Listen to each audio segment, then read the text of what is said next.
राजनीति की कुछ और बड़ी खबरें देख लीजिए 9 सेकंड में। पीएम मोदी ने वीडियो कॉन्फ्रेंसिंग के जरिए विश्व शांति के लिए कृष्ण गुरु एक नाम अखंड कीर्तन में हिस्सा लिया। मोदी ने कहा, कोई भी व्यक्ति न छोटा होता है न बड़ा, विकास पहली प्राथमिकता। कांग्रेस सांसद अब्दुल खालिक ने असम सरकार पर हमला बोला है। कहा, सरकार इस कानून की आड़ में 7 साल पहले शादीशुदा जोड़े जो अब अडल्ट हो गए हैं उनके खिलाफ भी कार्रवाई कर रही है, जो गलत है। असम में बाल विवाह के खिलाफ बड़ी मुहिम, अब तक 2000 से ज्यादा लोग किए गए हैं गिरफ्तार, 4000 से ज्यादा एफआईआर दर्ज। सीएम हिमंता बिस्वा शर्मा ने बाल विवाह करने वालों के खिलाफ उठाया है सख्त कदम।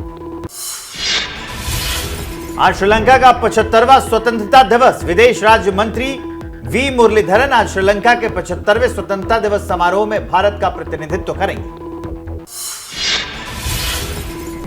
गालीबाज आईएएस के पाठक पर सीएम नीतीश कुमार का बयान। कहा, वायरल वीडियो के आधार पर मुख्य सचिव और अन्य अधिकारी जांच कर रहे हैं, जांच के आधार पर कार्रवाई होगी। एलजेपी रामविलास पार्टी के अध्यक्ष चिराग पासवान ने कहा, सीएम नीतीश की पार्टी जेडीयू में कोई लोकतंत्र नहीं, पार्टी का अस्तित्व नहीं बचा। सीएम नीतीश किसी को अपना उत्तराधिकारी नहीं मानते। बिहार बीजेपी के नेता गोपाल नारायण सिंह की नीतीश कुमार को नसीहत। कहा, राज्य को सबसे ज्यादा रेवेन्यू देने वाली शराब बिहार में बैन, तो कैसे विकसित होगा बिहार। छत्तीसगढ़ के सीएम भूपेश बघेल ने कहा, अमित शाह करके दिखाए कश्मीर से कन्याकुमारी तक पदयात्रा। राहुल गांधी ने देश के लिए की पदयात्रा। कश्मीर में लगातार कश्मीरी पंडितों की हो रही है हत्या। यूपी के सीएम योगी आदित्यनाथ ने कहा, प्रयागराज न्याय की धरती, हाईकोर्ट वकीलों का कुंभ। हाईकोर्ट बार की स्थापना के 150 साल आजादी के अमृत महोत्सव पर होना इसके गौरव को और बढ़ाता है। कांग्रेस नेता हरक सिंह रावत ने हरिद्वार लोकसभा सीट पर चुनाव लड़ने का किया ऐलान। कहा, प्रदेश में बीजेपी के खिलाफ माहौल। लोकसभा की 5 सीटों पर कांग्रेस की जीत का दावा किया। उत्तराखंड के कैबिनेट मंत्री गणेश जोशी ने पूर्व पीएम राजीव गांधी और इंदिरा गांधी की हत्या को हादसा बताया। बवाल के बाद बीजेपी ने किया बयान से किनारा। महेंद्र भट्ट ने कहा, जोशी का बयान उनका निजी बयान। जेएमएम के 41वें स्थापना दिवस समारोह में झारखंड के सीएम हेमंत सोरेन ने गिनाई सरकार की उपलब्धियां। बीजेपी पर हमला करते हुए उन्होंने कहा, बीजेपी ने 1-2 राज्यों को छोड़कर बाकी सभी जगहों पर खरीद फरोख्त कर सरकार बनाई है। और अब दिखाते हैं आपको राजनीति से जुड़ी खबरें 9 सेकंड में। 6 फरवरी को बेंगलुरु में इंडिया एनर्जी वीक का उद्घाटन करेंगे प्रधानमंत्री मोदी। दुनिया भर के 34 मंत्री होंगे शामिल। रिकॉर्ड संख्या में दुनिया भर के बड़ी कंपनियों के सीईओ होंगे शामिल। मध्य प्रदेश के झाबुआ में 26 फरवरी को दौरे पर जाएंगी राष्ट्रपति द्रौपदी मुर्मू। जल संरक्षण की दिशा में जनजाति समाज की हलमा प्रथा का लेंगी जायजा।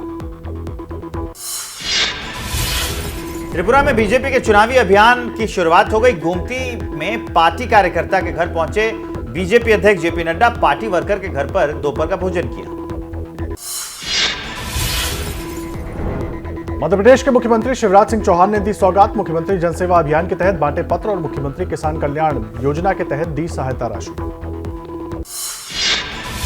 यूपी में एमएलसी चुनाव के नतीजों पर कांग्रेस प्रदेश अध्यक्ष बृजलाल खाबरी का बयान। कहा, इस जीत पर खुश ना हो बीजेपी, ये जनता के दिए वोट की नहीं बल्कि बीजेपी की छीना झपटी की जीत है।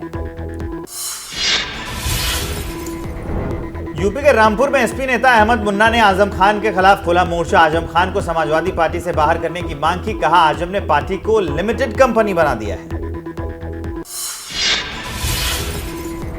बेंगलुरु में अभिनेत्री और सामाजिक कार्यकर्ता पूजा रमेश आम आदमी पार्टी में हुई शामिल। रायचूर विधानसभा सीट से होंगी आपके उम्मीदवार।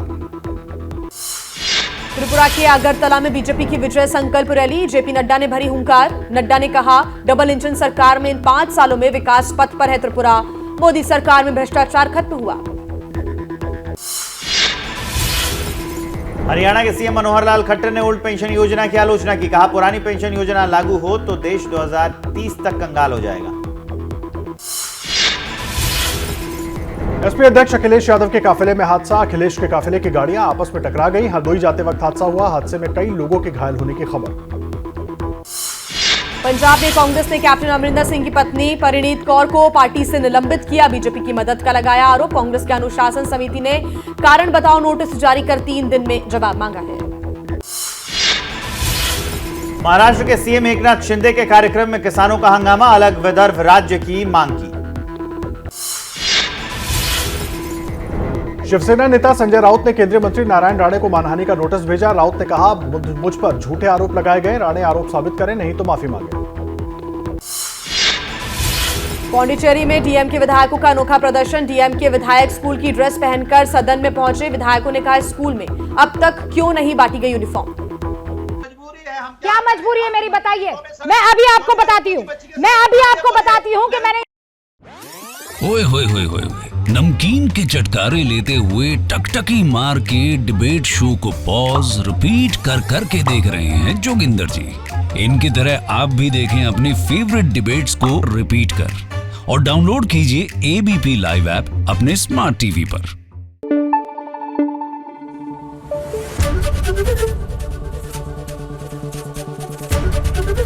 एबीपी न्यूज आपको रखे आगे।